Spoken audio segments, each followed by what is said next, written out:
Sa larangan ng psychology, ang pagmanipula ng isang tao ay karaniwang itinuturing na negatibo o mapanirang uri ng interpersonal behavior.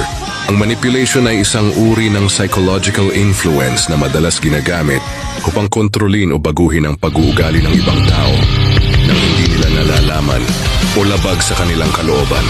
Mga karaniwang anyo ng manipulation. Gaslighting, pinagdududahan ng manipulator ang realidad ng biktima para mawalan ito ng tiwala sa sarili. Guilt-tripping, pinaparamdam sa isang tao na sila ang may kasalanan para mapasunod. Silent treatment, tahimik, na pagpaparusa o pag-withdraw ng emosyon bilang control. Love bombing, bigla ang pagpapakita ng matinding pagmamahal para makuha ang tiwala tapos ay biglang babawiin. Bakit ito itim sa psychology? Ginagamit ang salitang itim bilang metapora sa kadiliman o kasamaan ng intensyon.